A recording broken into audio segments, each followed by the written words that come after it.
let's go right ahead and break down this list of the top point guards in the NBA. Now, the slide isn't popping up. That's always fantastic. Give me 1 second. There we go. Now, number one makes total sense. It's Luka Doncic. If Luka Doncic is not number one, you're wrong. It's that simple.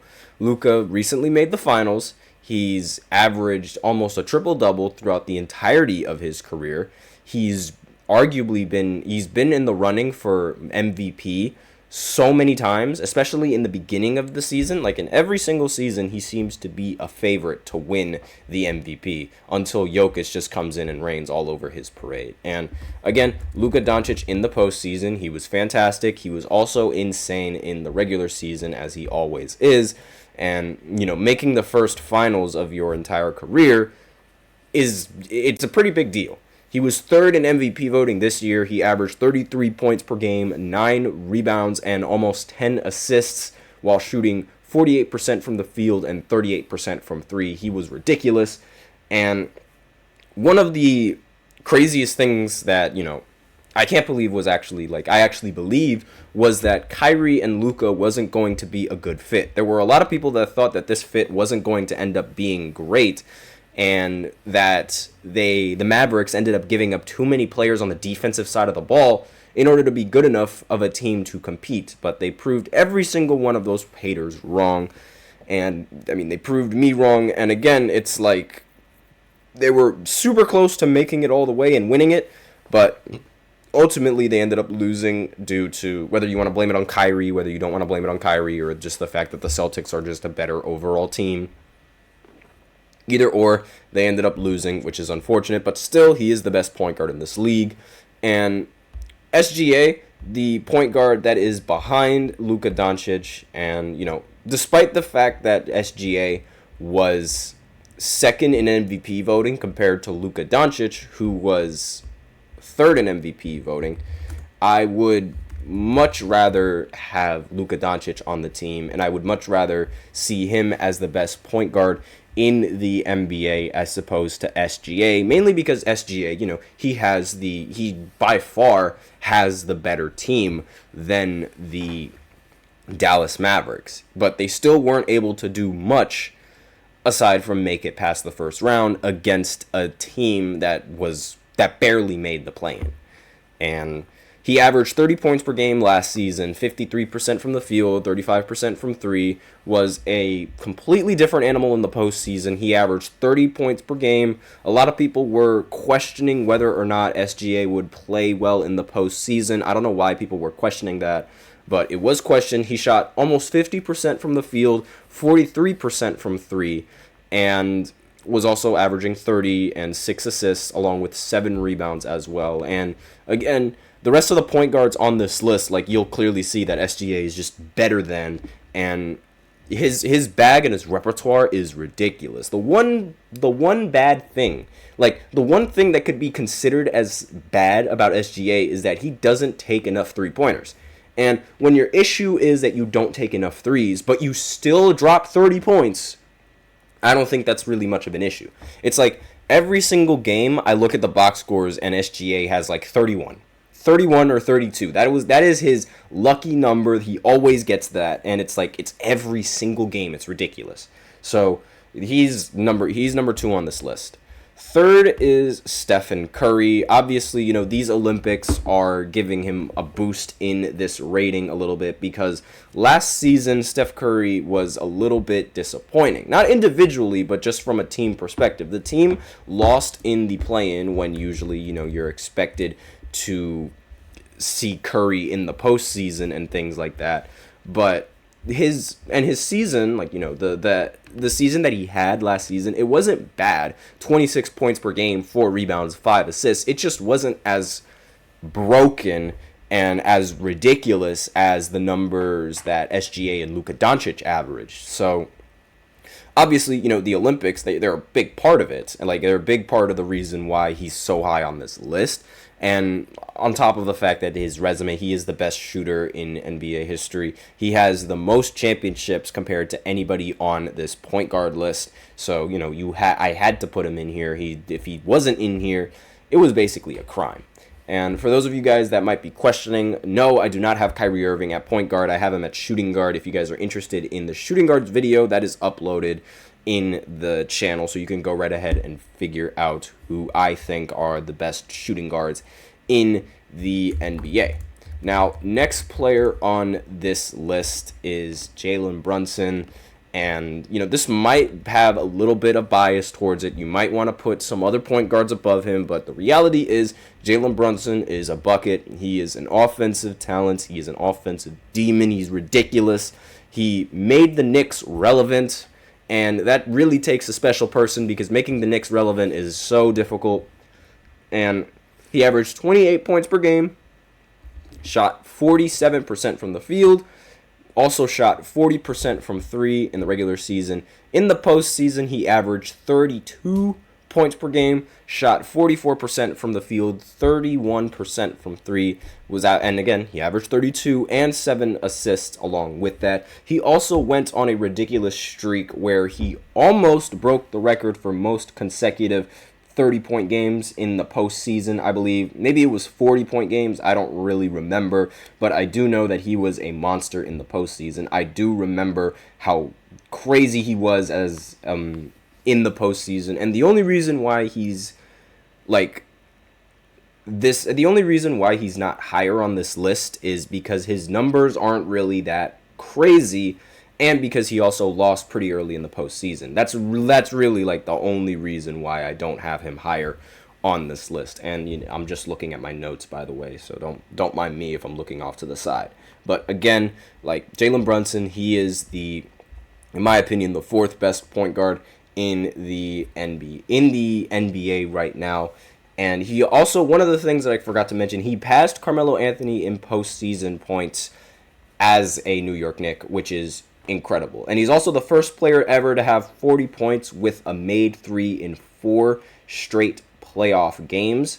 And again, that's just ridiculous what he does, especially in the postseason. His performance against the 76ers was nothing short of amazing. Now, next player on this list is Ja Morant. Now, a lot of people are probably not going to put Ja Morant on this list so high, given the fact that he wasn't playing last season. But this is going into the season, and, given what Ja Morant has been able to do so early in his career, I think it would be a sin not to put him as one of the top 5 point guards in this league right now.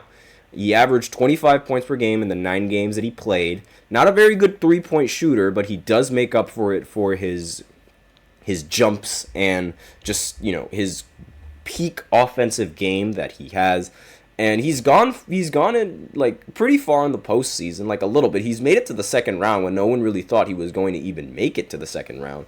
And he's also, again, he's made the postseason in every single year that he's healthy. He's the biggest reason why the Grizzlies are a powerhouse of a team. I used to think that the team was just really good and they didn't really need Ja Morant, because there was this one point in time where the Memphis Grizzlies, they were 20-2 without Ja Morant. And, I always thought that Ja, didn't really make the team, but given what has happened this season and how irrelevant the Memphis Grizzlies were, I think you'd be foolish not to put Ja Morant pretty high on this list. Next is Trae Young. Again, one of the more underrated players in the NBA. You're probably not going to want to put him on this list at all if you're a Knicks fan, and you're also probably not going to want to put him this high on the list given how he was injured as well. But despite that, I think Trae Young has been way more consistent than most of the point guards in the entire NBA. And he was one of the biggest stains, I guess you could say, is the fact that the Hawks traded for him. They traded Luka to get him, and it doesn't really seem like he's doing as much as Luka is in the NBA, but he does get the job done. Throughout every single year that he's been in the NBA, he's averaged more assists as the years go on. He went from averaging 8 to averaging 9.3, then 9.7, and now he's finally averaging 10. And he's also averaging 26 points or more in all those seasons as well. And he's a bit inefficient from the field. He has the tendency of being a little bit of a shot chucker, but aside from that, he's very, very consistent. He has been consistent. He's been top 5 in assist averages and total assists in every single season since he's been in the league, aside from his rookie year. And that's consistency. And I'm going to put someone who's consistent constantly over someone who maybe had like a miracle run, depending on like how miracle of a run that is. Like SGA having that crazy season, I don't think it was a fluke either. But that's sort of my reasoning why I would put Trae Young on this list so early. And not only that, the next players on this list I just don't think are better than him. Like De'Aaron Fox. Again, another snub from last season. He did not make an All-Star game. He did not make an All-NBA team. And it's crazy how someone who averages almost 26 points per game isn't even considered for being in the All-Star game. Like, that is insane. Same thing applies with his teammates in Sabonis, but again, like, you know, De'Aaron Fox and his numbers, he averaged 26 points per game, was leading the league in steals, also averaged 5.6 assists, along with shooting 46% from the field, and was in the running for Clutch Player of the Year. Again, it's the fact that he was snubbed, and I really can't see any other point guards aside from the ones that I mentioned being better than him. And you'll see in the list, again, you can go ahead and disagree with this list. It's my list. You can do whatever you want. But again, I just think De'Aaron Fox, he's very talented. Now, Maxey is going to be next on this list. I mean, if you actually listen to the podcast, I put Halliburton over Maxey, but I decided to change my mind on that because when I really thought about it, I'm more afraid of Tyrese Maxey going off than Tyrese Halliburton going off. And, you know, Halliburton, he can get the assists, he can get the passes and things like that, but it's like Maxey, he's just different. Like, what that guy did to the Knicks in the postseason, he scored like 7 points in the span of like 5 seconds or something like that. And it was, again, I haven't seen that since like Reggie Miller or something like that. And again, like, I mean, I wasn't even born when Reggie Miller did that.